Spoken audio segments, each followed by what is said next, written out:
Good morning.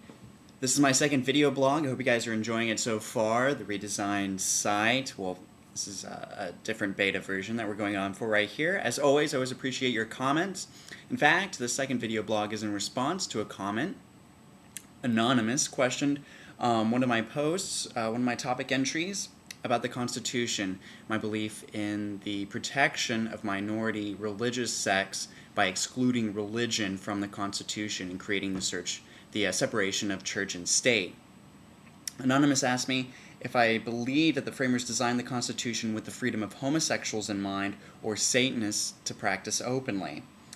I'd have to say that they were not more concerned as what the subject matter would have been growing in society in the United States from that for any future point in time. Their main concern was that there was a framework, there was a channel, there was a conduit for people to be able to express their beliefs, express their views, and live happily and freely and as more productive citizens.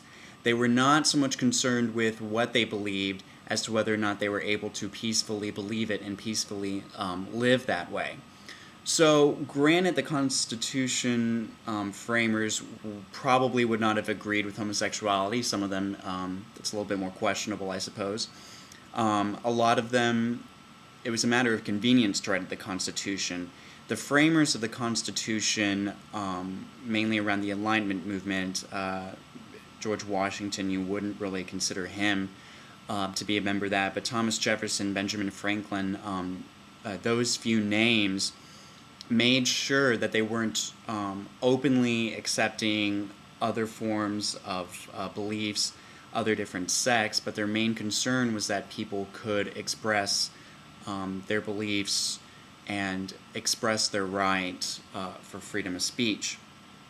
So no, they did not have homosexuals in mind because they didn't think that that would become a social issue. Instead, what they had the idea for was to guarantee for future generations, whatever may come up, so long as it is peaceful, so long as it does not infringe on other people's rights and it fits within the rest of the Constitution, that they should be able to practice what they believe and not be persecuted for it. So that's actually the take that I have on that.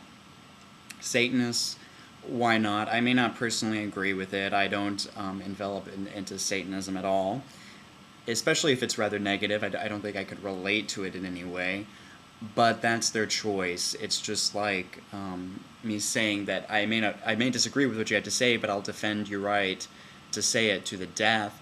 Just as here on my side, I most definitely encourage opposing views. So, Anonymous, that's my opinion as far as that goes. That, for some reason, that entry really created quite a response between Anonymous and Brett Sandy about this. But what are your thoughts about the Founding Fathers? If you want to send me a video, that's great. I love to play host to that format multiply, or just post comments onto here. More updates are coming in through the day, and I hope you guys are having a wonderful Tuesday morning/afternoon. Goodbye.